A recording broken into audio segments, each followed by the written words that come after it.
Most people don't set out to destroy their own lives, but the road to ruin is paved with tiny, almost imperceptible steps. Anonymous. There's a brutal, unspoken truth about married women that most men don't see. It's the truth that makes them the easiest prey, not because they're weak, not because they lack morals, but because human nature is wired for temptation. No one wakes up one day and says, "I think I'll betray everything I've built." It happens in the smallest moments, the innocent conversations, the lingering glances, the way her heart beats just a little faster when she gets a text from someone who isn't her husband. Psychologists have studied this for decades. They call it the slow erosion of boundaries. One step at a time, one thought at a time, until one day she looks in the mirror and doesn't recognize the person staring back at her. So why are some married women so easy to lure in? And more importantly, how do they justify it to themselves? That's exactly what we're about to expose. Let's begin. 1. The unspoken void, why some married women seek external attention. The great marriages are partnerships. It can't be a great marriage without being a partnership.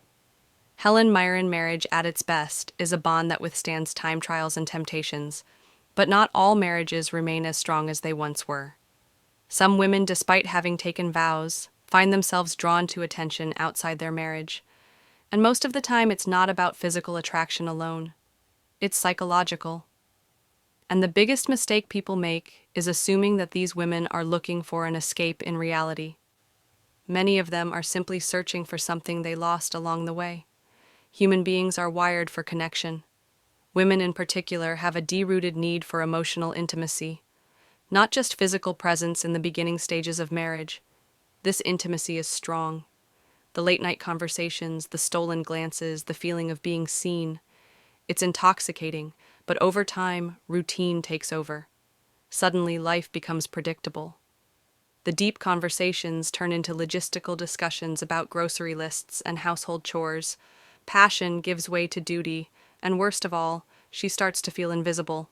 This is where the danger begins. Dr. John Gottman, a renowned relationship psychologist, explains that the silent killer of relationships isn't conflict, it's indifference. When a woman no longer feels noticed by her husband, her subconscious mind starts seeking validation elsewhere, sometimes without her even realizing it.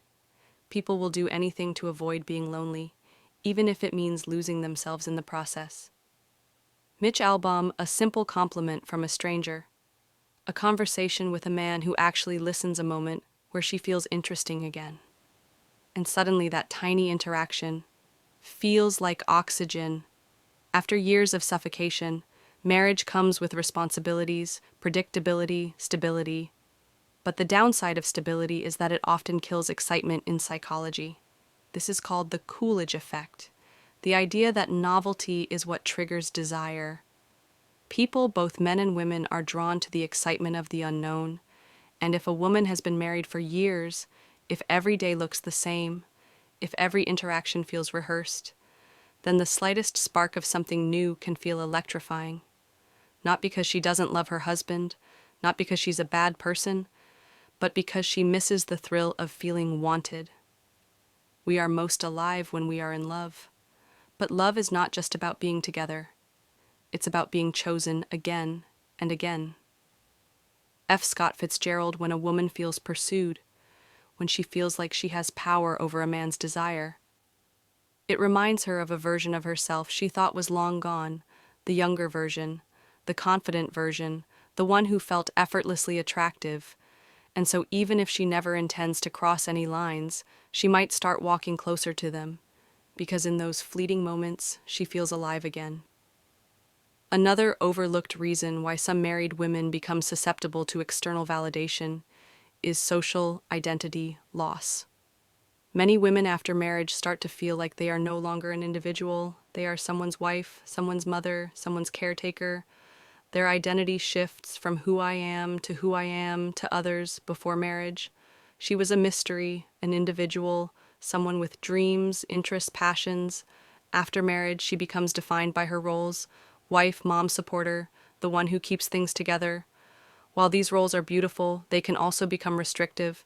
If a woman no longer feels like her own person, She might start seeking out interactions that make her feel separate from her role, and sometimes that interaction comes in the form of another man. 2. The justification game. The mind will always find a way to justify what the heart has already decided. Anonymous, no one wakes up one day and says, "I think I'll betray my marriage today." That's not how it works.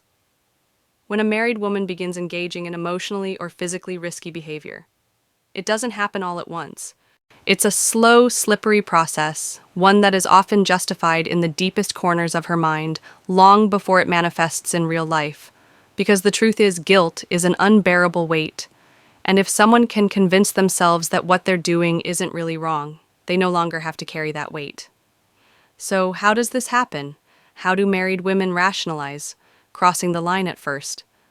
Everything feels innocent. It's just a little attention. What's the harm? I'm just talking to him. There's nothing wrong with that. It's not like I'm cheating. I'm just enjoying the moment. The human brain is a master of self-deception. If something feels good, but goes against one's moral values, the brain creates excuses to bridge the gap.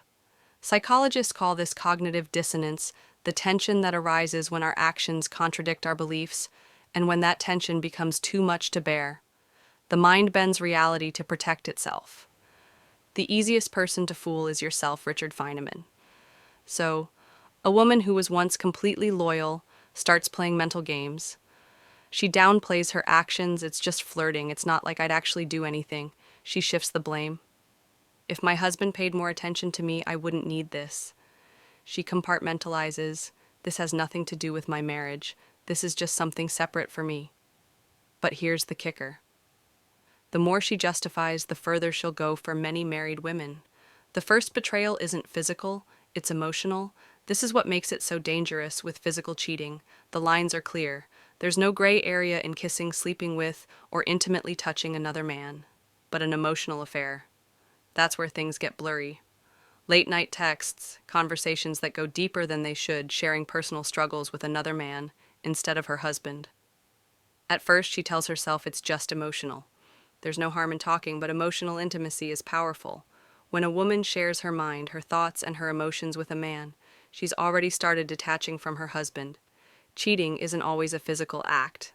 The moment you start keeping secrets from your partner, you've already crossed the line unknown, and this is where the real danger lies, because when emotions are deeply involved, physical boundaries start to break down. The "I deserve this" justification. The last and most dangerous rationalization is the "I deserve this" mindset at this stage. A woman no longer sees her actions as questionable in her mind. They are justified. I've sacrificed so much for this marriage. I deserve to feel good again. He's ignored me for years. If he doesn't care, why should I? I've been faithful for so long, and it's gotten me nowhere. What's the point? This is the point of no return at this stage. The emotional connection she's formed with another man feels more real than the marriage itself. Her mind has fully convinced her that stepping over the line isn't betrayal, it's justice, and once a person believes something is justified, nothing can stop them. The reason married women sometimes become the easiest prey isn't because they are weak-willed or immoral. It's because the human brain is wired to rationalize what feels good. It starts with small excuses, tiny justifications, but if left unchecked, those justifications turn into actions, and once the line is crossed, there's no going back. 3. The breaking point. The chains of habit are too weak to be felt until they are too strong to be broken. Samuel Johnson, every story has a point of no return, a moment where there's no more just talking, no more innocent flirting, no more rationalizing. The game is no longer a game. It becomes real, and the scary part. Most women don't even realize when it happens, until it's too late. In psychology, there's a concept called threshold theory. It explains why people who swore they'd never do something eventually end up doing it, because the hardest part isn't doing it. It's doing it the first time. The first time she sends a message. She knows she shouldn't send the first time she meets up with him. Just as friends, the first time she feels his hand linger a little too long and she doesn't pull away. That's the moment where everything shifts, because after that first time, the second time is easier. What we do repeatedly, we become Aristotle, and before she knows it, what once felt forbidden starts to feel normal. Here's the biggest lie people tell themselves when they're on a dangerous path: I can stop whenever I want. But can they not really? Because once something triggers an emotional response, it becomes addictive. Neuroscientists have found that romantic and sexual attraction activate the same brain pathways as drug addiction. The dopamine rush of a new connection feels intoxicating, like a hit of something she didn't even realize she was craving. So even if she tells herself this is the last time she'll find a reason to go back, because at this point, it's no longer about the other man. It's about the feeling she gets when she's with him. At first, lying feels unnatural. The first time she hides a message, the first time she makes an excuse, the first time she feels her heart race when her husband asks, "Who are you texting?" It feels wrong, but the human mind is terrifyingly adaptable. And after a while, the guilt turns into strategy. She gets better at covering her tracks. She compartmentalizes so well that she doesn't even feel guilty anymore. She starts believing her own lies, and this is where things spiral, because the longer the secret exists, the harder it is to escape. She might tell herself, I'll end it next week, next month soon, but weeks turn into months, and by the time she realizes she's trapped in her own web, it's too late. Here's the final shift that happens in a woman's mind when she's gone too far. She stops seeing her marriage as her primary relationship. Her husband becomes the other man. The real connection, the real passion, the real intimacy. It's happening elsewhere at this stage. Even if she hasn't physically crossed the line, her heart already belongs to someone else, and when that happens, there are only two ways the story ends. She gets caught. She eventually walks away from her marriage, unable to live a double life anymore. So why are some married women the easiest prey? Because they're not looking to cheat. They're looking to feel something they lost. And once they find it, walking away feels impossible, not because they don't love their husbands, but because they've convinced themselves that what they've found is something they'll never get back at home. And once that belief settles in, nothing will ever be the same again. So if you understand this truth, you hold power.